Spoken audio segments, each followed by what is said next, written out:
गुरु गोविंद सिंग त्यांचे चारही मुलं त्या काळातल्या त्या यवनी क्रूर आक्रमणामध्ये मारले जातात.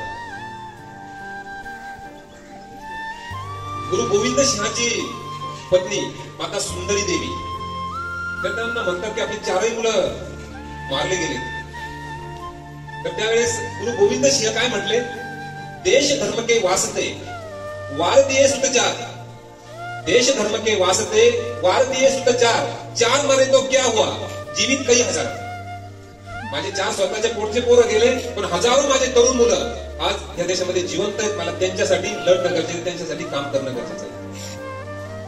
वय वर्ष 22 भगतसिंग, राजगुरू, सुखदेव भासावरती जात असताना गाणं काय म्हणत गेलेले, इच्चोले को पहन शिवाजी खेले अपनी जान पे, इसे पहन झांसी वाली मिट गई अपने शान पे, आज उसी को पहन के निकला हम मस्तूर का टोला, मेरा रंग दे बसंती चोला. एका कवीने तर इतकं सुंदर त्यांच्या मनातलं मनोगत व्यक्त केलेलं आहे.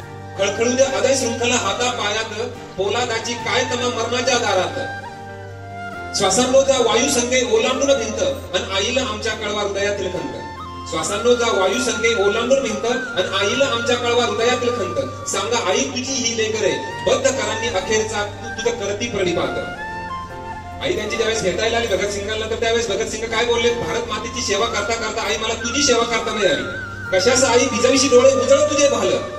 ते भारत मातेला उद्देश पण म्हणतात, आपल्या आईला पण अगोदर उद्देश म्हटलेले भगतसिंग. आई म्हणे धीर धरी जननी भेटते ना 9 महिन्यांनी, पुढच्या जन्मात तुझ्या उदरामध्ये येईल, आणि भारत मातेची सेवा करता करता मला तुझी सेवा करता आली नाही, पण अपूर्ण राहिलेली सेवा मी नक्की करेन. आणि भारत मातेला ते उद्देश म्हणतात, ते कशाच आई भिजविषयी डोळे उजळ तुझे भालं, कशाच आई भिजविषयी डोळे उजळ तुझे भालं, रात्रीच्या गर्भात असे उद्याचा उशक काल, सरणावरती पेटतात आज आमुची प्रेते, सरणावरती पेटतात आज आमुची प्रेते, या ज्वलातून जन्मतील उद्याची क्रांतीची नेते. आम्ही जरी आता मरतोय, परंतु या मरणातून अनेक क्रांतिकारक जन्माला येतील, हा विश्वास त्यांनी आपल्या आईला आणि भारत मातेला देऊन ते फासावरती असं केलेली